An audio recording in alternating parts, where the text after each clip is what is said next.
ස්තුති වේවා ස්වාමිනේ. ඔබ වහන්සේ අපගේ ජීවමාන දෙවියන් වහන්සේ නිසා අපි ඔබ වහන්සේට මේ සන්ධ්‍යාවේ ස්තුති කරනවා ස්වාමිනේ. ඔබ වහන්සේ උතුම්ය ස්වාමින් වහන්සේ. ඔබ හාස්කමේ දෙවියන් වහන්සේ නිසා අපි ඔබට ස්තුති කරනවා ස්වාමිනේ. ඔබ උසස් දෙවියන් වහන්සේ ස්වාමිනේ. ඔබ වහන්සේගේ කරුණාව මේ සන්ධ්‍යාවේ අපි එකිනෙකා මැද තබා තිබෙන නිසා ඔබට ස්තුති කරනවා ස්වාමිනේ. ඔබ වහන්සේට ප්‍රශංසා වේවා ස්වාමින් වහන්සේ. ඔබට ගෞරව වේවා ස්වාමිනේ. ඔබ වහන්සේ අපත් නාරින දෙවියන් වහන්සේ නිසා අපි ඔබට ස්තුති කරනවා ස්වාමිනේ. ඔබ වහන්සේගේ කරුණාව අප මැද නිසා ස්තුති කරනවා ස්වාමිනේ. ඔබ වහන්සේ අප කස්සල ගොඩෙන් ඔස්සවාගත් දෙවියන් වහන්සේ ස්වාමිනේ. අපි විනාශ වෙන්න සිටිද්දී ස්වාමිනේ ඔබ වහන්සේ අපත් නාරිය දෙවියන් වහන්සේ ඔබ අප ගලවාගත් දෙවියන් වහන්සේ නිසා අපි ඔබට ස්තුති කරනවා ස්වාමිනේ. ඔබ වහන්සේ ජීවමානයි ස්වාමිනේ. ඔබ උසස් ස්වාමිනේ. ඔබ උතුම් දෙවියන් වහන්සේ ස්වාමිනේ. ඔබට ප්‍රශංසා වේවා. හලෙලූයා ස්වාමිනේ. ඔබ වහන්සේගේ ප්‍රේමය අපි සිහි කරනවා ස්වාමිනේ. මේ සන්ධ්‍යාවේ ඔබ වහන්සේගේ ප්‍රේමය අපට සෑහෙනවා ස්වාමිනේ. අපි එකිනෙකා උන්වහන්සේට නමස්කාර කරමු. මේ සන්ධ්‍යාවේ උන්වහන්සේ අපට කර තිබෙනා වූ සෑම ආශිර්වාදයක් අපි සිහි කරමු. අපි මොහොතකින් උන්වහන්සේගේ ඒ ප්‍රේමය සිහි කරමු. මේ සන්ධ්‍යාවේ උන්වහන්සේ අපට යහපත් සින්න නිසා උන්වහන්සේ අපව කසල ගොඩෙන් උස්සවාගත් දෙවියන් වහන්සේ නිසා අපි උන්වහන්සේට ස්තුති කරමු. හලෙලූයා. ප්‍රශංසා වේවා ස්වාමිනේ. සියලු ගෞරවය මහිම ලබන්ට වටිනා වූ එකම දෙවියන් වහන්සේ ඔබයි ස්වාමිනේ. ඔබ වහන්සේට ස්තුති කරනවා ස්වාමිනේ. ඔබ වහන්සේගේ ප්‍රේමය අපට සෑහෙනවා ස්වාමිනේ. ඔබ වහන්සේට මහිම වේවා ස්වාමිනේ. ඔබට ප්‍රශංසා වේවා ස්වාමින් වහන්සේ. සියලු ගෞරවය මහිම ඔබටයි ස්වාමිනේ. ඔබ උතුම්ය ස්වාමිනේ. ඔබ වහන්සේ මහෝත්තම දෙවියන් වහන්සේ නිසා අපි ඔබට ස්තුති කරනවා ස්වාමිනේ. ඔබ වහන්සේ දුන්න ආශිර්වාද අපි ගණන් කරනවා ස්වාමිනේ. ඔබ වහන්සේගේ ප්‍රේමය අපි සිහි කරනවා ස්වාමින් වහන්සේ. මේ සන්ධ්‍යාවේ ඔබ වහන්සේ සියලු මහිම සියලු ගෞරවය ලබන්ට වටිනා වූ එකම දෙවියන් වහන්සේ නිසා අපි ඔබ වහන්සේට ස්තුති කරනවා ස්වාමිනේ. ඔබ මේ මුළු විශ්වයේ මෞංකාර දෙවියන් වහන්සේ නිසා අපි ඔබට ස්තුති කරනවා ස්වාමිනේ. ඔබ උතුම්ය ස්වාමින් වහන්සේ. හලෙලූයා. ප්‍රශංසා වේවා. උන්වහන්සේගේ මහිම සිහි කරන මේ සන්ධ්‍යාවේ උන්වහන්සේගේ කරුණාව සිහි කරන මේ සන්ධ්‍යාවේ උන්වහන්සේ ඔබට ප්‍රතිබෙනව සෑම ආශිර්වාදයක් සිහි කරන උන්වහන්සේගේ ප්‍රේමය සිහි කරන. හලෙලූයා. ප්‍රශංසා වේවා ස්වාමිනේ. ඔබට මහිම වේවා ස්වාමින් වහන්සේ. හලෙලූයා. ප්‍රශංසා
වහන්සේ වාතාවරණය වෙනස් කරන්න සෑහෙන දෙවියන් වහන්සේ නිසා අපි ඔබට ස්තුති කරනවා ස්වාමීනි. ඔබට ප්‍රශංසා වේවා.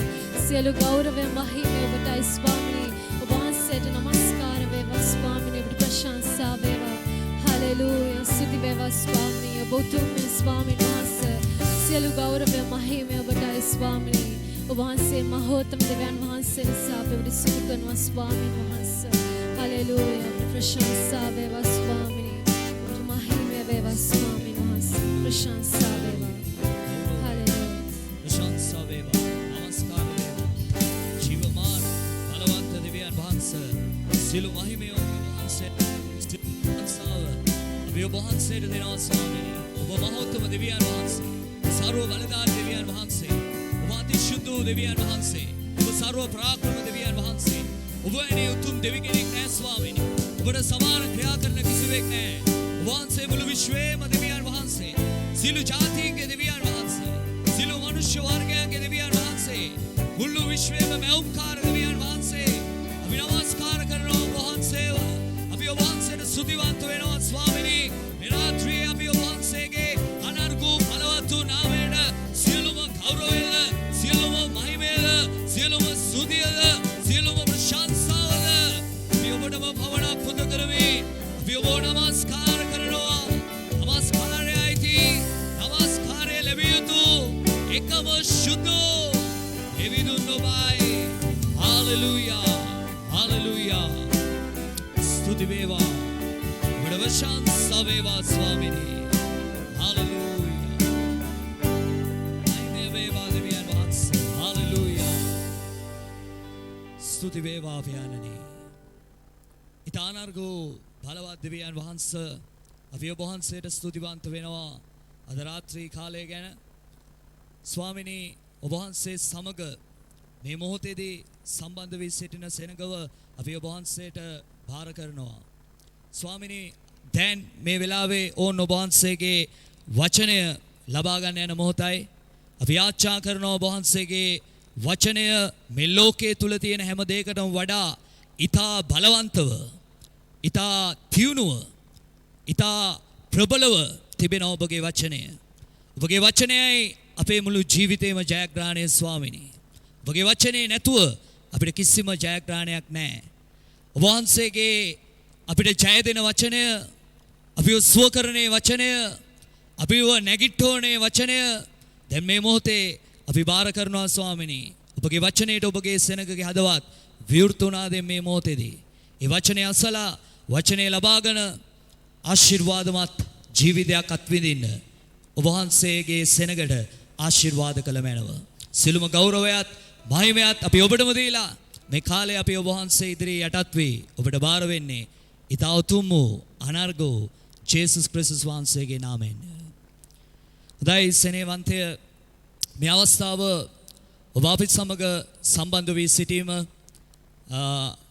ඊටම මහත් භාග්‍යයක් කොට අපි සැලකනු ලබනවා. හැම බ්‍රහස්පතින්දා දිනකම රාත්‍රී 8ට ඔබ සම්බන්ධ වෙනවා අන්තර්ජාලය හරහා මේ ආච්ඡාවත් සමග.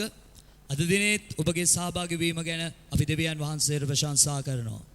අද දවසේ ඔබගේ දාසය පාස සඳුන් මේ මොහොතේ නැති වුණත් අපි මතක් කර සිටිනවා. ඔහු මට කිව්වා මේ දේව මේ අද දවසේ පවත්වගෙන යන්න කියලා. ඔබට ඔහුව මුණ ගැහෙන්නට පුළුවන් ඉරිදා හවස 4ට කොළඹ රොටුන්ඩා ගාඩන්ස් කියන පාරේ YWC කියන ගොඩනැගිල්ලේ ඉරිදා හවස 4ට යාඥා දේවමය පවත්වනු ලබනවා. ඔබට පුළුවන් එතනදී ඔහු මුණ ගැහෙන්න, ඔබට යාච්ඡා කරගන්න, දෙවියන් වහන්සේගේ ආශිර්වාද අත්පත් කරගන්න ඒ දේවමයට සහභාගී වීමෙන්.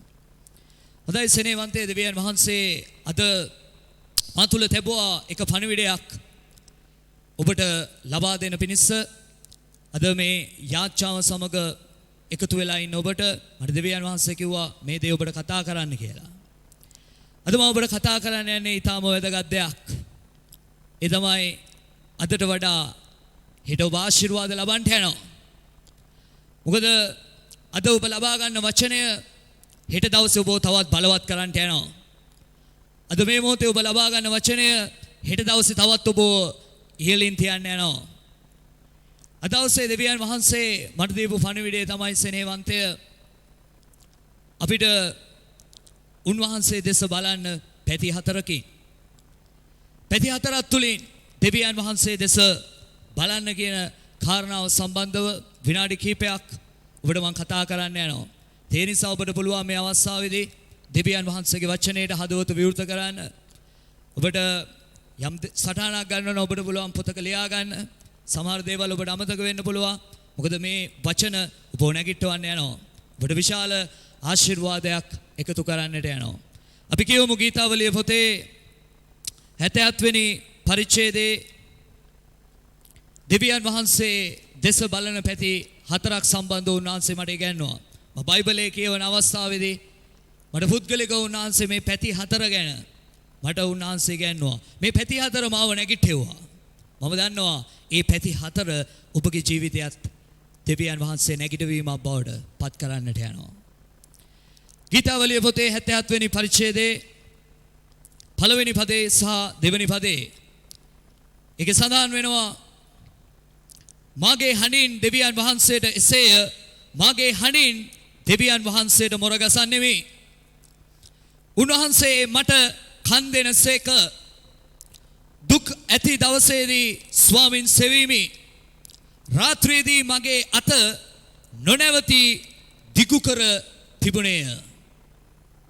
සෙනෙහවන්ත සහෝදරය සහෝදරිය දේවචනේ ගීතාවලිය පොතේ 77 වෙනි පරිච්ඡේදයේ අපිට දෙවියන් වහන්සේ මෙසේ සඳහන් කරනවා. මේ ගීතිකාව ලියන්නේ ආසප් කියලා මිනිහෙක්. මේකේ පරිච්ඡේද 150ක් තියෙනවා. අපි දකිනවා මේ ගීතිකාව ගීතිකා 73කට වැඩි ප්‍රමාණයක් දාවිත් රජතුමා විසින් ලියලා තියෙනවා. ඒ වගේම තවත් ගීතිකා ලියලා තියෙනවා ආසප් වැනි සංගීතඥයන්. ඒ වගේම කෝරාගේ පුත්‍රයන් මෝසෙස් ඔහුගේ අත්දැකීම් ගීතිකා පොතට ඇතුළත් වෙලා තියෙනවා. 77 වෙනි පරිච්ඡේදය ඉතා විශේෂිත පරිච්ඡේදයක් විදියට මම දකිනවා. ඒ දකින්නේ එක හේතුවක් තමයි දෙවියන් වහන්සේ දෙස බලන්න. අපිට පැති කීපයක් ගැන ඒකේ සඳහන් වෙනවා. ඉතින් මේ පරිච්ඡේදය මම 20 පාරකට වඩා 30 පාරකට වඩා මම කියවලා තියෙනවා. මොකද මේ පරිච්ඡේදය ඉස්සෙල්ලාම ඔබට කිව්වා වගේ මේ පරිච්ඡේදය මාව නැගිටවපු පරිච්ඡේදයක් දෙවියන් වහන්සේ තුල. ඉතින් මේ ගීතිකා කරුවා සඳහන් කරනවා මේ ආසප් කියන ගීතිකා කරුවා සඳහන් කරනවා සෙනෙහවන්තය මගේ හඬින් දෙවියන් වහන්සේට මොරගසනවා. දුක ඇති දවසේදී ස්වාමින්ව සොයනවා. රාත්‍රියේදී මගේ අත නොනැවති දිගු කර තබාගෙන ඉන්නවා. මේකේ මොකද ਉਹ සඳහන් කරන්නේ? ඒ තමයි මේ ආසප් වැනි සංගීතඥයෙකුටත් ආසප් කියලා කියන්නේ ගීතිකා තුලින් දෙවියන් වහන්සේව නමස්කාර කරපු මිනිහෙක්. ඔහුගේ හදවත ඇතුලේ දෙවියන් වහන්සේට ප්‍රේමයක් තිබුණා. ඔහු දෙවියන් වහන්සේට ප්‍රේම කළා වූ මිනිහෙක්. ඔහු දෙවියන් වහන්සේට ආදරය කරපු මිනිහෙක්. දේව වචනේ මාර්ගයේ ගමන් කරපු කෙනෙක්.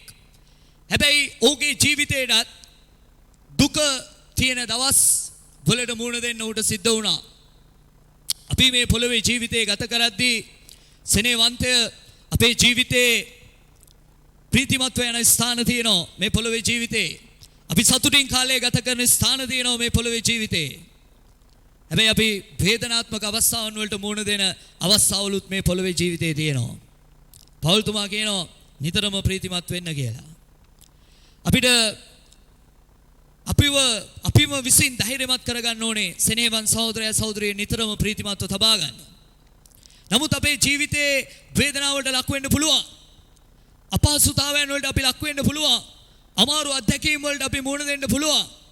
ඒ අමාරු අත්දැකීම් සමහර අවස්ථාවන් වලදී අපේ හදවතට යම් දුකක් වේදනාවක් ඇති කරන බොහෝ අවස්ථාවන් වල මේ ගීතිකා කරුවලත් ඔහු සංගීතඥයෙක් වුණත් ඔහු ලස්සනට ගීතිකා ගායනා කරන කෙනෙක් වුණත් දුක තියෙන රාත්‍රියක් ඔහුටත් පැමිණුණා. ඒ රාත්‍රියේදී ඔහු එක දෙයක් කරා සෙනෙහවන්තය. ඒ තමයි දේවචනේ කියනවා දෙවෙනි පදේ කියනවා දුක ඇති දවසේදී ස්වාමින්ව සෙව්වා.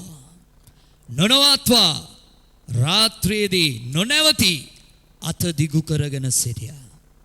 මෙන්න මේක තමයි මට ඔබට කියන්න ඕන වැදගත්ම දේ. උඩ දුක තියෙන දවස් පැමිණලා තිබුණත් උඩ වේදනාව තියෙන දවස් පැමිණලා තිබුණත් ඔහු දෙවියන් වහන්සේවත් ඇරලා දාලා ගියේ නෑ. අද ගොඩක් කිතුණු සෙනෙහවන් සහෝදරය සහෝදරිය වේදනාත්මක මොහොතේදී තමන් නමස්කාර කරන දෙවියන් වහන්සේව අතාරිනවා. තමන් නමස්කාර කරන දෙවියන් වහන්සේට දක්වන ප්‍රේමය හීන වෙනවා ගොඩක් අයගේ. තමන් නමස්කාර කරන දෙවියන් වහන්සේව සැක කරන්න පටන් ගන්නවා සෙනග වේදනා අවස්ථාවන් වලට මුහුණ දෙද්දී. සෙනග සමහර අය අහන්න පටන් ගන්නවා දෙවියන් වහන්සේ ඉන්නවා නම් මට මෙහෙම වෙන්න පුළුවන්ද? දෙවියන් වහන්සේ යහපත් නම්, දෙවියන් වහන්සේ ප්‍රේමණීය නම් ඇයි මගේ ජීවිතේ මෙච්චර වේදනාවෙන් පිරලා තියෙන්නේ? සමහර අය ප්‍රශ්න නගනවා තමන්ගේ අර්බුදයන් තුල.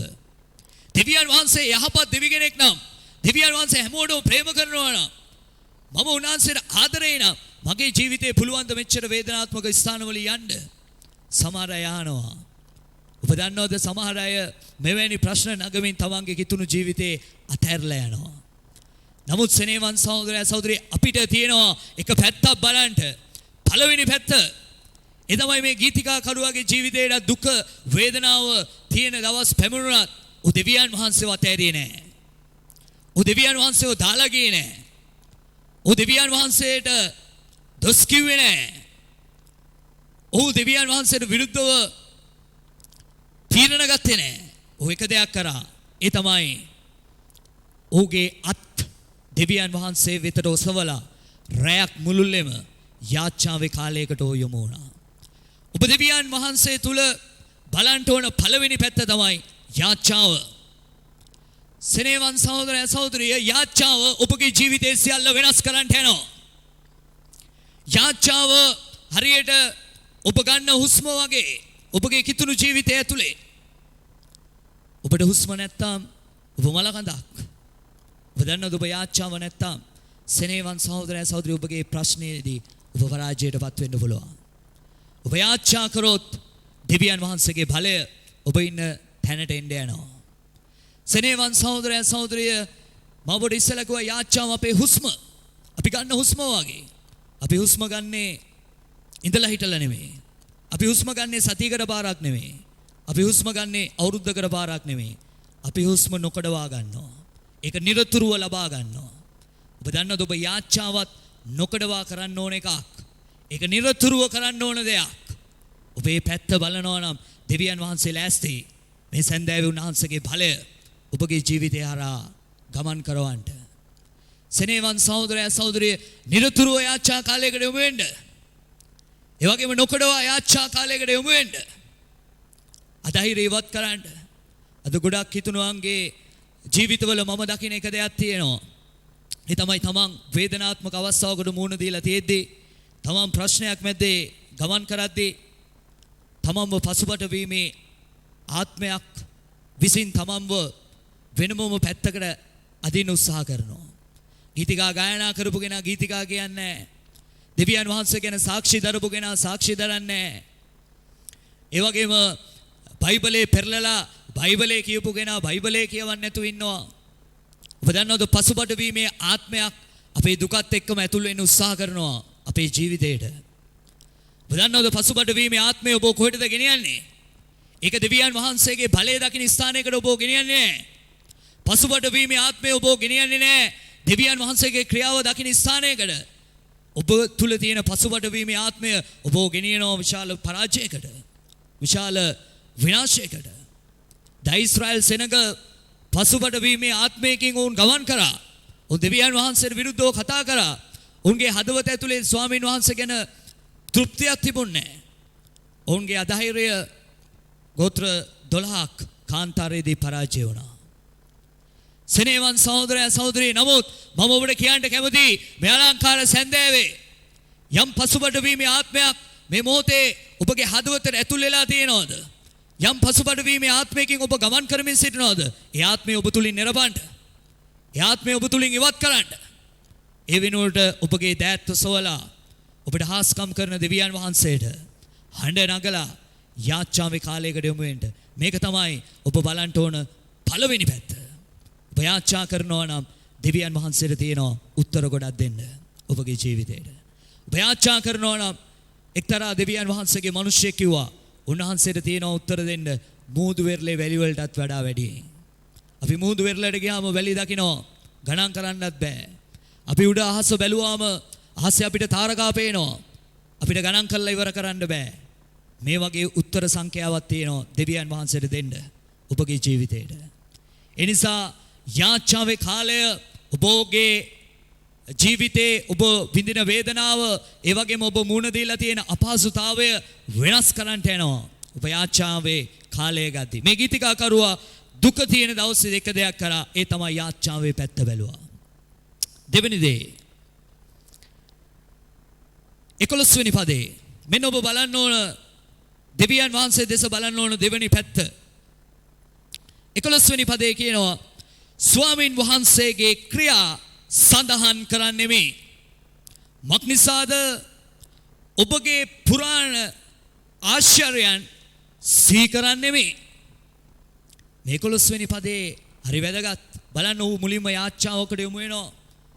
වේදනාව ප්‍රශ්න ඌ වට කරලා තියෙද්දී ඌ තෝරගන්නවා එක පැත්තක් බලනවා ඌ යාච්ඡා කරන්න. ඊළඟ පැත්ත ඌ බලනවා මොකද්ද? ස්වාමින් වහන්සේගේ ක්‍රියා සඳහන් කරනවා. ඔබගේ පුරාණ ආශ්චර්යයන් සිහි කරනවා. මෙතන කියනවා දෙවියන් වහන්සේගේ ක්‍රියා. ඒ කියන්නේ මේ ගීතිකා කරුවා මෙනෙහි කරන්න පටන් ගත්තා රාත්‍රියක් මුළුල්ලේම දෙවියන් වහන්සේගේ ක්‍රියා මොනතරම් බලවන්තව තියෙනවද? ඔහුට ප්‍රශ්න තියෙනවා, ඔහුට වේදනාව තියෙනවා. නමුත් දෙවියන් වහන්සේගේ ක්‍රියා ඊට වඩා උසස්ව තියෙනවා. ඊට වඩා මහත්ව තියෙනවා. මොකද උන්වහන්සේගේ බලවත් ක්‍රියා මේ ලෝකයේ තුල උන්වහන්සේ කරලා තියෙනවා. අපි දකින මෙවිල්ල උන්වහන්සේගේ ක්‍රියාවන්. ඒ වගේම මේ ගීතිකා කරුවා මේකෙන් සඳහන් කරන්නේ සෙනෙහවන්තය දෙවියන් වහන්සේගේ ක්‍රියා පුරාණ ආශ්චර්යයන්. ਉਹ කියනවා සිහි කරනවා. පුරාණ ආශ්චර්යයන් කියන්නේ අතීතේ දෙවියන් වහන්සේගේ සෙනගට දෙවියන් වහන්සේ මොනතරම් බලවත් ක්‍රියා කරලා ඔවුන්ගේ ජීවිත ඇතුලේ ක්‍රියා කරලා තියෙනවද? අතීතේ උන්වහන්සේ රතු මූද දෙබෑ කරපු දෙවි කෙනෙක් විදියට ඉන්නවා. එක්තරා අවස්ථාවක ඊශ්‍රායල් සෙනග මූද ළඟට එද්දී සතුරු ඔවුන්ගේ පිටිපස්සේ හඹාගෙන ආවා. ඒ අවස්ථාවේදී ඔවුන්ට ඉදිරියට යන්න බෑ. ඔවුන්ට පිටිපස්සට හැරෙන්න බෑ. ඔවුන්ට දෙපැත්තට හැරෙන්නත් බෑ. කඳු වලින් වට වෙලා. පිටිපස්සට හැරුණත් මැරෙනවා. ඉස්සරහට අඩිය තිබ්බත් ඔවුන් මැරෙනවා. මූද ගිලිලා. දෙපැත්තට හැරලා බේරෙන්නත් බෑ. විශාල කඳු වලින් වට වෙලා මේ දෙවියන් වහන්සේගේ මිනිස්සු කණ්ඩායමක් ඊශ්‍රායල් සෙනග. නමුත් ඒ අවස්ථාවේදී ඔවුන් දෙවියන් වහන්සේ දෙස බලන අවස්ථාවේදී දෙවියන් වහන්සේ ඔවුන්ට හිතා ගන්නත් බැරි කවදාකවත් ඔවුන් කල්පනා කරපු නැති අලුත් පාරක් ඔවුන් වෙනුවෙන් දෙවියන් වහන්සේ මාර්ගයක් පිළිවෙල කරා. ඒ ඔවුන් ඉදිරියේ තිබුණු රතු මූද උන්වහන්සේ දෙබෑ කරන්න පටන් ගත්තා. මේ ගීතිකා කරුවා කියන්නේ ඒකයි. පුරාණයේ දෙවියන් වහන්සේගේ ක්‍රියා මොනතරම් බලවන්තව තියෙනවද? ඔබ දන්නවද මරණ දෙකකින් ඔවුන් වට වෙලා පිටිපස්සට හැරුණත් මැරෙනවා. ඉස්සරහට හැරුණත් ගියත් මැරෙනවා. නමුත් දෙවියන් වහන්සේ මේ මරණ දෙක ඇතුළෙන්ම ඔවුන්ව ගලවලා ජයග්‍රහණයේ භූමියකට ඔවුන්ව ගෙන ගියා. ඒ දෙවියන් වහන්සේට පුළුවන් ඔබ දෙවියන් වහන්සේගේ ක්‍රියා මෙනෙහි කරන කෙනෙක් නම් ඔබ ඉන්න වේදනාව තුල අලුත් දෙයක් දෙවියන් වහන්සේට පුළුවන් නිර්මාණය කරන්න. ඔබ දන්නවද පවුල් සීලස් එදා හිරගෙදරක හිටියේ. ඔබ දන්නවද දෙවියන් වහන්සේගේ අභිමුඛය හිරගෙදරක් තිබුණා. දෙවියන් වහන්සේගේ අභිමුඛයේ දේවස්ථානයේ තියෙනවා. දෙවියන් වහන්සේගේ අභිමුඛය ඔබ යාච්ඡා කරන කාමරයේ තියෙනවා. දෙවියන් වහන්සේගේ අභිමුඛය එදා පවුල් සීලස් හිර කරලා තිබුණු හිරගේ ඇතුලේ තිබුණා. ඔබ දන්නවද ඔවුන් දෙවියන් වහන්සේට යාච්ඡා කරා ගීතිකා තුලින් උන්වහන්සේගේ ක්‍රියා කොච්චර බලවන්තවද? උන්වහන්සේ මොනතරම් බලවත් දෙවි කෙනෙක්ද කියලා ඔවුන් ගීතිකා තුලින් ගායනා කරද්දී දෙවියන් වහන්සේගේ ක්‍රියා ඒ ස්ථානයේ තුල සිද්ධ වෙන්න පටන් ගත්තා. හිරගෙදර හෙළවුණ අත්තිවාරම් දිදුරුවා. ඔවුන්ව වහලා තිබුණු යකඩ අගුල් ඒවා ඔක්කොම විවෘත වෙන්න පටන් ගත්තා. දඬු කඳ ගැලවෙන්න පටන් ගත්තා. විලංගු වලින් ඔවුන් නිදහස ලැබුවා. උන්වහන්සේගේ ක්‍රියා බලවන්තයි. ඒ නිසා සෙනෙහවන්තය ඔබ කරන්න ඕන එක වැදගත් දෙයක් තමයි ඔබ අද වේදනාව සිටින කෙනෙක් නම් වේදනාව ගැන කනස්සලු වෙන්න එපා. ඒක ගැන කනස්සලු වෙලා ඔබ ඉඳ ගන්න පුටුවට හැමදාම ගිහිල්ලා ඔබගේ ප්‍රශ්නය කොච්චර වැඩිද ඒක කොච්චර උග්‍ර වෙලා තියෙනවද ඔබ නිදා ගන්න ඇඳට ගිහිල්ලා ඔබ ඉඳ ගන්න පුටුවට ගිහිල්ලා ඔබ ඉන්න කාමරයට ගිහිල්ලා ඔබගේ ප්‍රශ්නය ගැන කොච්චර කනස්සලු වුණත් කොච්චර වේදනාව වුණත් ඒකට උත්තර නැහැ. මොකද ඒ ඔබගේ කනස්සල්ල ඔබට පිළිතුර ගේන්න යන්නේ නැහැ. ඔබගේ වේදනාව ඔබට පිළිතුරු ගේන්න යන්නේ නැහැ. ඔබගේ සිත ඇතුලේ තියෙන පසුබට වීම ඔබට පිළිතුරු ගේන්න යන්නේ නැහැ. ඔබට දෙවියන් වහන්සේගෙන් හාස්කමක් දකින්න ඕනේද? උන්වහන්සේගෙන් ආශ්චර්යමත් දෙයක් දකින්න ඕනේද? දෙවියන් වහන්සේගේ ක්‍රියා කොච්චර බලවන්තද කියලා සිහි කරන්න. ඒවා ඔබගේ කටින් ප්‍රකාශ කරන්න. ඔබ පුදුම දේවල් අත්දකින්න යනවා. ඔබ දන්නවද මම හැමදාම දෙවියන් වහන්සේට ස්තුතිවන්ත වෙනවා උන්වහන්සේ මට කරපු ක්‍රියාවල් ගැන. මොකද මම මෙහෙම හිට ගන්න ඕන කෙනෙක් නෙමෙයි ස්නේහවන්තය. මම මේ වෙලාවේ තින්න ඕනේ පොළොවේ යට. මම මැරෙන්න ගියපු කෙනෙක්. දෙවියන් වහන්සේ මාව නැගිට්ටෙව්වා. මම මගේ අක්මාව ඉදිමිලා, මගේ ඇස් කහ වෙලා, මේ යටිපතුල් ඔක්කොම කහ වෙලා, මගේ මුත්‍රා වලට විස බීජ ගිහිල්ලා, වකුගඩු වලට විස බීජ ගිහිල්ලා, අක්මාව ඉදිමිලා මට රැට නිින්ද යන්නේ නැහැ. මට කෑම කන්න බෑ. මම අමාරු අවස්ථාවක වැටලා හිටපු කෙනෙක්. නමුත් එක අවස්ථාවකදී මට එක මිනිහෙක් ඇවිල්ලා කිව්වා අද අපේ ගෙදරට පාස්ටර් කෙනෙක් එනවා. අද අපේ ගෙදර යාච්ඡාවක් තියෙනවා. ඒ යාච්ඡාවට පුළුවන් ඔබ සහභාගී වෙනවා නම් ඔබ සුව කරන්න. ඔබ දන්නවද මම දන්නේ නැහැ පාස්ටර් කියන්නේ කවුද කියලා. මම දන්නේ නැහැ යාච්ඡාව කියන්නේ මොකද්ද කියලා. මොකද මම ආව පසුබිමක් තියෙනවා. මම ආවේ දෙවියන් වහන්සේව දන්න පසුබිමකින් නෙමෙයි. දෙවියන් වහන්සේව අඳුනන්නේ නැති පසුබිමකින් මං ආවේ. දෙවිවරු ගොඩක් මට හිටියා. මම දෙවිවරු ගොඩක් විශ්වාස කරා. නමුත් ඔබ දන්නවද මම අදහපු එක දෙවි කෙනෙක්වත්, මම අදහපු එක ආගමක්වත්, මම දීපු එක පූජාවක්වත් මාව නිදහස් කළේ නැහැ. එන්න රෝගය තුල ශරීරය මරණාසන්න තත්ත්වයටපත් වුණා. වෛද්‍යවරු ප්‍රතිකාර කරා. අවසානයේදී වෛද්‍යවරු කිව්වා මේ ලංකාවේ දෙන්න තියෙන හොඳම බෙහෙත් අපි ඔබට දීලා ඉවරයි. මීට වඩා අපි ළඟ තවත් හොඳ බෙහෙතක් තිබ්බනම් ඔබට දෙනවා. නමුත් දෙන්න තියෙන උපරිමය ඔබට දීලා ඉවරයි. මෙතනින් එහාට අපිට ඔබට දෙන්න තව බෙහෙතක් අපි ළඟ නැහැ. මේ බෙහෙත් ටික බීලා බලන්න. මේක බීලා බලලා සුව වුණොත් ඒක ඔබ ලබන කරුණාවක් ලොකු. නමුත් මේකෙදි සුව වුණ නැත්තම් ඔබ වෙනුවෙන් අපිට තවත් කළ යුතු හැකි කිසිම දෙයක් නැහැ. බලාපොරොත්තුවක් නැතුව රාගම රෝහලේ මම ටිකට් කපලා ගෙදර එනවා. මම මෙට් එක දාලා සාලේ වැටිලා මම නිදාගෙන ඉන්නවා. මට නිින්ද යන්නේ නැහැ. මගේ ළඟ මිනිස්සු වෙනවා මාව බලන්න. ඇවිල්ලා මම දකිනවා ඒ අයගේ මූණවලුත් ඔක්කොම ශෝකයෙන් පිරීලා මගේ වටේ ඉඳගෙන මිනිස්සු අඬනවා. මට මෙහෙම ඉද්දී එක මිනිහෙක් මන් ළඟට ඇවිල්ලා කිව්වා එක නිවසක් ගැන අපේ ගමේ තියෙන. ඒ නිවසට එක පාස්ටර් කෙනෙක් එනවා. ඒ තමයි පාස්ටර් සඳුන්ගේ තාත්තා පාස්ටර් එරික්. ඌ ඒ ගෙදරට එනවායි කියලා. මම එදා පළවෙනි වතාවට ඒ ගෙදරට ගියා. මට අඩිය උස්සන්න බෑ. මට හුස්මක් ගන්න බෑ. මම එදා පළවෙනි වතාවට ඒ ගේ ඇතුළට ගිහිල්ලා මම යාච්ඡා කරන්න දන්නේ නැහැ. ගීතිකා කියන්න දන්නේ නැහැ. නමුත් උළු ඇස්සක් තිබ්බා. ඒ උළු ඇස්සට හේතු වෙලා ඔක්කොම ටික බලාගෙන හිටියා. උළු වහලයක් තිබ්බා. ඒ උළු වහලේ දිහා බලලා මං කිව්වා ජේසුනි හිත ඇතුලෙන් කිව්වා මාව සුව කරන්න. මට පීඩක් වෙන්න කියලා. එදා රාත්‍රියේ මට මතකයි මම දෙවියන් වහන්සේගේ පළවෙනි ක්‍රියාව මගේ ජීවිතෙන් අත්දකින්න පටන් ගත්තා. එදා ඒ පාස්ටර් කියන පටන් ගත්තා මෙතෙන්ට ඉන්න ආත්මාවට විස බීජයක් ගිහිල්ලා කෙනෙක් එයා කොච්චර වේග ගත්තත් එයාව සුව වෙන්නේ නැහැ. එයාගේ මුත්‍රා දුඹුරු පාටට පිට වෙනවා. එයා ප්‍රතිකාර වලින් කිසිම විසඳුමක් නැතුව අද රාත්‍රියේ මේ ස්ථානයේ ඇවිල්ලා ඉන්නවා. එයාව දෙවියන් වහන්සේ සුව කරනවා කියලා අනාගත වාක්‍යයෙන් කතා කරන්න පටන් ගත්තා. ඒ ගේ ඇතුළේ හිටියේ නෑ අක්මාව විදමිච්ච 10 දෙනෙක් විතර. හිටියේ මං විතරයි. මට දැනුණා මේ මගේ රෝගය ගැනයි කතා කරන්නේ. මේ වගේ ප්‍රශ්නය ගැනයි කතා කරන්නේ. මං ඉස්සරහට ගියා. මම යාච්ඡා කරගත්තා. එදා දවසේ මට ලොකු සහනයක් දැනුණා. ඊට කලින් මට නිින්ද ගිහිල්ලා තිබ්බේ නෑ. එදා රාත්‍රියට පස්සේ මට හොඳ නිින්දක් ගියා. පහුවෙන්ද නැගිටලා මම මුත්‍රා කරද්දී දවස් 90ක් දුඹුරු පාටට වෙලා ගිය මුත්‍රා සුදු පාටට වැටෙන්න පටන් ගත්තා. මම දැක්කා දෙවියන් වහන්සේගේ ක්‍රියා බලවන්තව තියෙනවා මගේ ජීවිතේ. එදා දවසේ ඉඳලා මම එක දෙයක් තේරුම් ගත්තා. දෙවියන් වහන්සේ කියලා කෙනෙක් ඉන්නවා. උන්වහන්සේ ජීවමාන කෙනෙක්. උන්වහන්සේගේ ක්‍රියා මිනිස්යන්ට උන්වහන්සේ ප්‍රකාශ වෙන්න සලස්වනවා. මට හම්බෙන්නේ කොයි මිනිස්යවද? මම හිටගන්නේ කොයි තැනද? දෙවියන් වහන්සේ මට කරපු ක්‍රියාව මම ඕනම තැනක මම ප්‍රකාශ කරනවා. ඉතින් ඒ නිසා ඔබ වේදනාවක ඉන්නවද? ඔබ ගැටලුවක ඉන්නවද? ඔබ ප්‍රශ්නක ඉන්නවද? බලන්න අතීතයේ දෙවියන් වහන්සේ ඔබට මොනතරම් යාපත් ක්‍රියා කරලා තියෙනවද? අපිට සමහර වෙලාවට වර්තමානයේ තියෙන පීඩාව විතරයි අපිට පේන්නේ. අතීතයේ උන්වහන්සේගේ යහපත්කම් පේන්නේ නැහැ.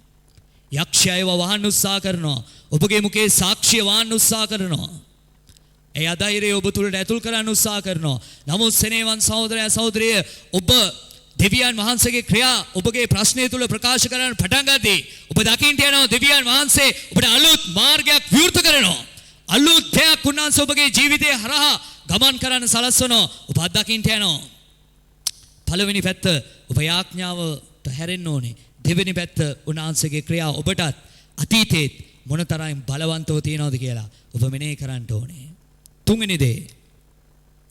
ඒ තමයි මේ ගීතිකාකරුවා තමන්ගේ ප්‍රශ්නය තුල තමන්ගේ වේදනාව තුල ඔහු බලපු තුන්වෙනි පැත්ත තමයි 13 වෙනි පදයේ සඳහන් කරන්නේ. 13 වෙනි පදයේ කියනවා දෙවියන් වහන්සේ ඔබගේ මාර්ගය ශුද්ධස්ථානයේය. දෙවියන් වහන්සේ ඔබ මෙන් උතුම් දෙවි කෙනෙක් කවුද? බලන්න මේ ගීතිකාකරුවා 13 වෙනි පදේ තව පැත්තක් දකිනවා. ඔහුගේ ප්‍රශ්නය තුල දෙවියන් වහන්සේ ඔබ මෙන් උතුම් දෙවි කෙනෙක් වෙන කවුද? ඒ කියන්නේ ඔහු තේරුම් ගත්ත එක දෙයක්. 13 වෙනි පදයේදී ඔහු තේරුම් ගත්ත දෙවියන් වහන්සේ ඔබ තරම් ශ්‍රේෂ්ඨ දෙවි කෙනෙක්, ඔබ තරම් උතුම් දෙවි කෙනෙක් මේ ලෝකයේ තුල නැහැ. ඔබ උතුම් කෙනෙක්, ඔබ බලවන්ත කෙනෙක්. මට ප්‍රශ්න තියෙන්න පුළුවන්, මට වේදනා තියෙන්න පුළුවන්, මට අමාරුකම් තියෙන්න පුළුවන්. නමුත් ඔබ තරම් උතුම් කෙනෙක් මේ ලෝකයේ තුල නැහැ. ඔබ තරම් ශ්‍රේෂ්ඨ කෙනෙක් නැහැ. මොකද්ද මේ ගීතිකාකරුවා බලපු තුන්වෙනි පැත්ත? ඒ තමයි දෙවියන් වහන්සේගේ ශ්‍රේෂ්ඨත්වය. ඔබගේ ජීවිතේ මේ කාරණාව ඔබ කල්පනා කරලා තියෙනවද? උන්වහන්සේ මොනතරම් ශ්‍රේෂ්ඨද? මොනතරම් උතුම්ද? ඔහු මේ වචනයෙන් අදහස් කරන්නේ ස්වාමිනී මේ ලෝකේ ගොඩක් සෙනගට ගොඩක් දෙවිවරු ඉන්නවා. ඒ දෙවිවරු සමහර ඒවා රූප, සමහර ඒවා පින්තූර, සමහර ඒවාට පණ නැහැ, සමහර ඒවා ලී කෑලි, සමහර දෙවිවරුන්ව මිනිස්සු කරේ තියාගෙන යන්න ඕනේ. සමහර දෙවිවරුන්ට හුලඟක් ආවොත් කඩාගෙන බිමට වැටෙනවා. සමහර දෙවිවරුන්ට කොච්චර ළඟ වැටිලා කතා කරත් ඒව ඇහෙන්නේ නැහැ. නමුත් දෙවියන් වහන්සේ ඔබ ඒ වගේ දෙවි කෙනෙක්ද? නෑ, ඔබ රූපයක් නෙමේ, ඔබ පිළිමයක් නෙමේ, ඔබ දුක දැනෙන්නේ නැති දෙවි කෙනෙක් නෙමේ, ඔබ අජීවී කෙනෙක් නෙමේ. ඔබ ජීවමාන ਸਰව බලධාරියෝ වැඩවසන සදාකාලිකව සිටින සියලු බලයෙන් පිරීලා ක්‍රියා කරන සියල්ලට බලපෑම් කරන්න පුළුවන් ශ්‍රේෂ්ඨ දෙවි කෙනෙක් ඔබ. ඒකයි ඔහු සෙනෙහවන්තය සඳහන් කරන්න පටන් ගත්තේ දෙවියන් වහන්සේ කොච්චර ශ්‍රේෂ්ඨද. දෙවියන් වහන්සේට පුළුවන් සියල්ලට බලපෑම් කරන්න. දෙවියන් වහන්සේට පුළුවන් සියලු බලයෙන් පිරීලා ක්‍රියා කරන්න. දෙවියන් වහන්සේට පුළුවන් ඕනම දෙයක් කරන්න ජීවිතේ. උන්වහන්සේගේ ශ්‍රේෂ්ඨත්වය ගැනයි ඔහු මෙනෙහි කරන්න පටන් ගත්තේ. ඔහු බලපු තුන්වෙනි පැත්ත ඒකයි. අද ඔබට පුළුවන්ද? සෙනෙහවන් සහෝදරයන් සහෝදරිය, ඔබ වේදනාව හිර කරලා තියෙද්දී, සමාජයෙන් ඔබට අභියෝග ඇවිල්ලා තියෙද්දී, ඒ වගේම ප්‍රශ්න ඇවිල්ලා ඔබ හිර කරලා තියෙද්දී, ඔබ යාච්ඡා කරනවා කිසිම පිළිතුරක් නැතුව තියනවා වගේ ඔබට දැනෙද්දී, දෙවියන් වහන්සේගේ ශ්‍රේෂ්ඨත්වය මෙනෙහි කරන්න ඔබට පුළුවන්ද? ඔබ දන්නවද ඔබට පුළුවන් නම් මේ දේ කරන්න? දෙවියන් වහන්සේ ඔබට ජය දෙනවා ඔබගේ ජීවිතේ. එදා ශද්‍රේක්, මේෂෙක්, අබේද්නෙගෝ එදා මේ තැන හිටගත්තා. නෙබුකද්නේසර් රජතුමා කියනවා රන් රූපයට නුඹලා ඔක්කොම නමස්කාර කරන්න ඕනේ. නමස්කාර කරේ නැත්තම් නුඹලා ඔක්කොම දානවා ඇවිල්ලා ගින්නකට කියලා. නමුත් ඔබ දන්නවද විශාල අභියෝගයක් ඇවිල්ලා තියෙද්දී, රජතුමෙකුගෙන් අභියෝගයක් ඇවිල්ලා තියෙද්දී, රජතුමෙක් රටේ පුරවැසියොත් එක්ක කෝප වෙන එක යහපත් දෙයක් නෙමෙයි. ඔබ දන්නවද රජතුමා කෝප වුණා කියලා කියනවා මේ තරුණයෝ තුන්දෙනාත් එක්ක. මොකද මේ තරුණයෝ තුන්දෙනා දැනගත්ත එක දෙයක්, මේ නෙබුකද්නේසර් රජතුමා හදනවා වගේ රත්තරන් රූපයක් වගේ නෙමෙයි අපි නමස්කාර කරන දෙවියන් වහන්සේ. අපි නමස්කාර කරන දෙවියන් වහන්සේ ඒ රන් රූපයටත් වඩා, ඒ අඩි 60ටත් වඩා, ඒ පිළිමයටත් වඩා අපි නමස්කාර කරන දෙවියන් වහන්සේ ශ්‍රේෂ්ඨයි. ඔබ දන්නවද ඒ ශ්‍රේෂ්ඨභාවය තුලම මේ තරුණයෝ තුන්දෙනා හිටගත්තා. මේ තරුණයෝ තුන්දෙනා විතරක් නෙමෙයි, මුළු බබිලෝනියාවම දැක්කා දෙවියන් වහන්සේගේ ශ්‍රේෂ්ඨත්වය. උන්වහන්සේ උතුම් දෙවි කෙනෙක් කියලා නෙබුකද්නේසර් රජතුමා දැකලා බය වෙනවා. අද ඔබට ඕනේ සෙනෙහවන් සහෝදරයා සහෝදරිය, ප්‍රශ්නේ තුල කනස්සල්ල නෙමෙයි, ඔබගේ වේදනාව තුල අධෛර්යය නෙමෙයි, ඔබගේ වේදනාව තුල ඔබගේ සිත පසුබට කරන ආත්මයක් නෙමෙයි ඔබට අවශ්‍ය වෙන්නේ. ඔබට අවශ්‍ය වෙන්නේ එක දෙයයි, යාච්ඡාව. ඔබට අවශ්‍ය වෙන්නේ දෙවියන් වහන්සේගේ ක්‍රියා මොනතරම් බලවන්තද ප්‍රකාශ කරන එක. ඔබට අවශ්‍ය වෙන්නේ එක දෙයයි, දෙවියන් වහන්සේගේ ශ්‍රේෂ්ඨත්වය මෙනෙහි කරන්න. ඒ ශ්‍රේෂ්ඨත්වයේ තුලම ඔබ ඉදිරියට ගමන් කරන්න ඔබගේ ඇදහිල්ල දීලා ඔබ ජය ගන්න යනවා. අවසාන කාරණාව 14 වෙනි පදේ කියනවා. මෙන්න මේ ආසාප් ගීතිකා කරුවා ඔහුගේ ප්‍රශ්නය තුල ඔහු බලපු 4 වෙනි පැත්ත 14 වෙනි පදේ කියනවා. පුදුම දේ කරන දෙවියන් වහන්සේ නම් ඔබය. පුදුම දේ කරන දෙවියන් වහන්සේ නම් ඔබය. ඔබ මනුෂ්‍ය වර්ගයන්ට අතරේ ඔබගේ ශක්තිය දැක්වූසේක.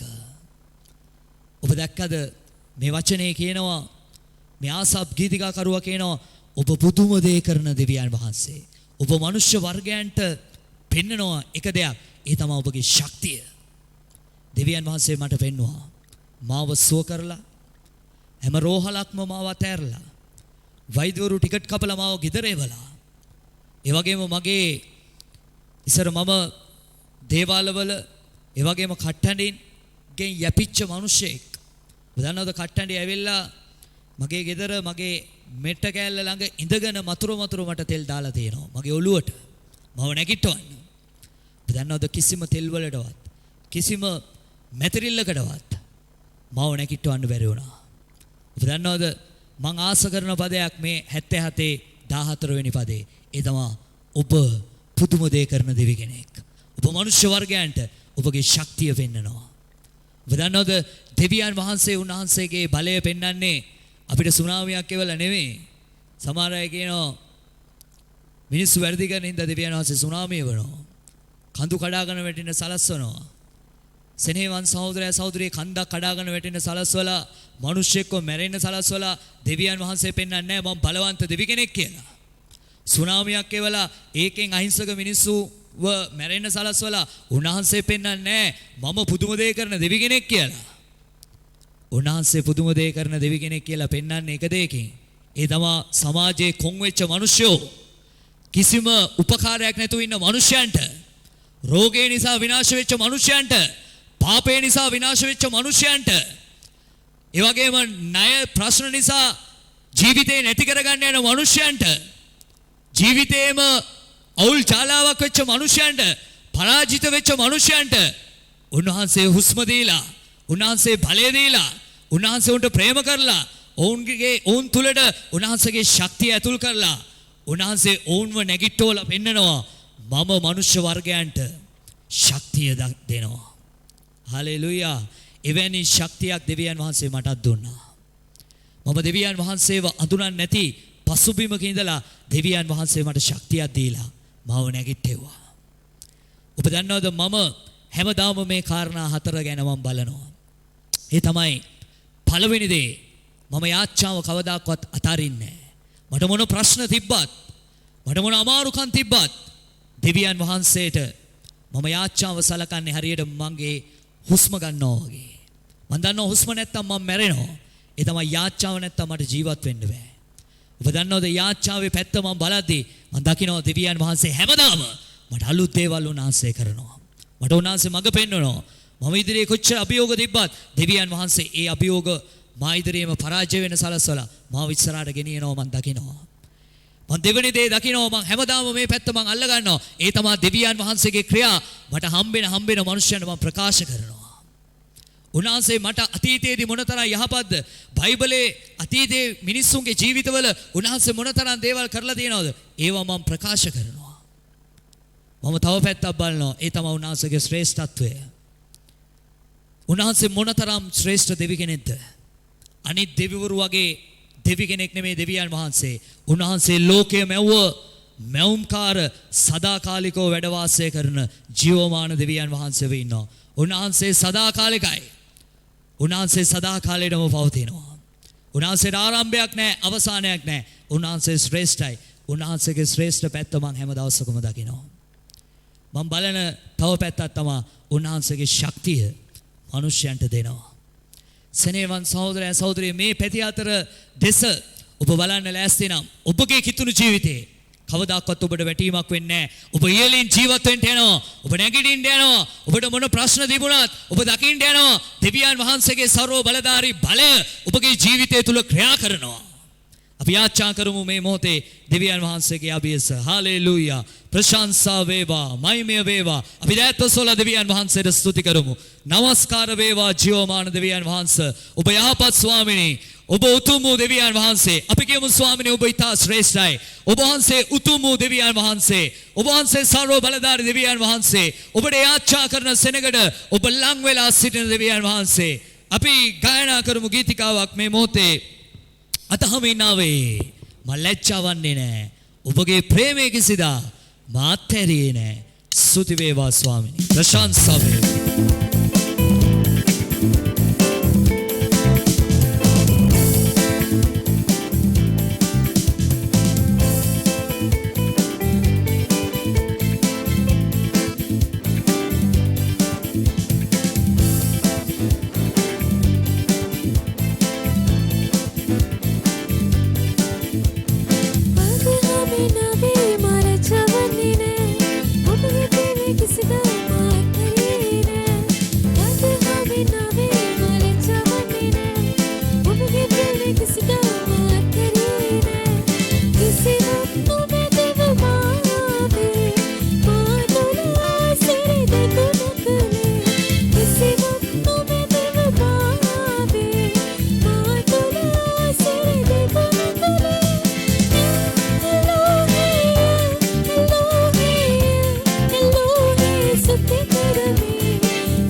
හාලෙලූයා. ස්තුති වේවා. මම ඔබ ගැන යාචනා කරන්න යනවා. මේ මොහොතේ ඔබ ඉන්න ස්ථානවල පුළුවන් ඔබගේ දෙනිත් වසාගෙන එක්සිට් වෙන්න මං කරන යාචනාවත් එක්ක දෙවියන් වහන්සේ ඔබට ආශිර්වාද කරන්නට යනවා. ආසත් පොළවත් එය ඇති සියල්ලත් මැව්ව මැවුම්කාර සර්ව බලධාරී ජීවමාන දෙවියන් වහන්සේ අපි ඔබ වහන්සේට ස්තුතිවන්ත වෙනවා මේ අනර්ග සන්ධ්‍යාවේ ඔබ වහන්සේගේ සෙනග මෙවැනි යාච්ඡා කාලයක් තුලින් ගීතිකා තුලින් ඒ වගේම දේව වචනේ තුලින් ඔබ වහන්සේත් එක්ක සම්බන්ධ වෙන්න උන්ට ලබලා දුන්න මේ වරප්‍රසාදය ගැන අපි ඔබ වහන්සේට ප්‍රශංසා කරනවා. අද දවසේ ඔබ වහන්සේ උන්ට හඩක් කතා කරේ යාච්ඡාවෙන් නැගී සිටින්නට අවශ්‍ය බවයි. යාච්ඡාව නිරතුරුව සහ නොකඩවා ඔවුන් පැවැත්විය යුතු බව ඔවුන්ට සීකර දුන්නා ස්වාමීනි. තවදුරටත් ඔබ වහන්සේ ඔවුන්ට කිව්වේ ඔබ වහන්සේ ක්‍රියා මොනතරම් පුදුමද? ඒ පුදුම ක්‍රියා මෙනෙහි කරන්නට අවශ්‍ය බව ඔබ වහන්සේ මතක් කරලා දුන්නා. අපිට තවදුරටත් ඔබ වහන්සේ කතා කරේ ඔබ ශ්‍රේෂ්ඨ දෙවි කෙනෙක් බව. ඔබ අජීවී කෙනෙක් නොවන බව. ඔබ ජීවමානව ක්‍රියා කරන දෙවි කෙනෙක් බව අපිට මතක් කරලා දුන්නා ස්වාමීනි. ඔබ වහන්සේ අවසානයේදී අපිට මතක් කරේ ඔබ පුදුමයන්ගේ දෙවියන් වහන්සේ. ඔබගේ ශක්තිය මනුෂ්‍ය වර්ගයන්ට ඔබ වහන්සේ ප්‍රකාශ කරනවා. ස්වාමීනි මේ කාරණා ඔබ වහන්සේගේ සෙනග මතකයේ තබා ගනිමින් ඔවුන් පවතින හැම තත්වයකම හැම අභියෝගයකම නිර්භීතව ප්‍රඥාවන්තව ඥානවන්තව ඔබ වහන්සේගේ වචනය සමග ඒවට මුහුණ දීලා ජය ගන්නට උන්ට ආශිර්වාද කළ මැනව. මේ සන්ධ්‍යාවේ ස්වාමීනි යම් කෙනෙක් සිටිනවද වේදනාවක යම් අධෛර්යයක ඒ වගේම ස්වාමීනි යම් පසුබට වීමක යම් කලකිරීමක ඉන්නවද? උන්ට විරුද්ධව තියෙන ඒ හැම විරුද්ධවාදී කමක්ම මම යේසුස් වහන්සේගේ නාමයෙන් ඉවත් කරලා දානවා ස්වාමීනි. දේව වචනේ මානසිකත්වය දේව වචනේ බලය ඔවුන්ගේ සිත තුළට ඔවුන්ගේ මනස තුළට ඇතුල් වෙන පිණිස මම යාච්ඡා කරනවා. ස්වාමීනි මේ රාත්‍රියේ ජීවත් වෙන නිවෙස් වලට ආශිර්වාද කරන්න. ඔවුන්ගේ දරුවන්ට ආශිර්වාද කරන්න. ඔවුන්ගේ අත්වලින් කරන රැකියාවන් කර්මාන්ත වලට ව්‍යාපාර වලට ආශිර්වාද කරන්න. ඔවුන්ගේ අධ්‍යාපනයට ආශිර්වාද කරන්න. ඔවුන්ගේ පෞල් ජීවිත වලට ආශිර්වාද කරන්න. ඔවුන් අදට වඩා හෙට බලවත්ව නැගී සිටින්නට ඔවුන්ට ආශිර්වාද කරන්න. සිළුම ගෞරවයත් සිළුම මහිමයත් අපි ඔබටම දීලා අපි ඔබ වහන්සේ තුල යටත් වී ඔබගේ දෑතට බාර වෙනවා. ඊතා අනර්ගෝ බලවත් වූ ජේසුස් ක්‍රිස්තුස් වහන්සේගේ උතුම් වූ නාමයෙන්. පියෝ දෙවියන් වහන්සේගේ කරුණාවත් ජේසුස් ක්‍රිස්තුස් වහන්සේගේ ප්‍රේමයත් ශුද්ධාත්මයන්න් වහන්සේගේ නොනවතින සහභාගීත්වයත් ඔබ සියල්ලන් සමගම සදාකල් පවතිවා. ඔබ සියලු දෙනාට යේසු පිටයි.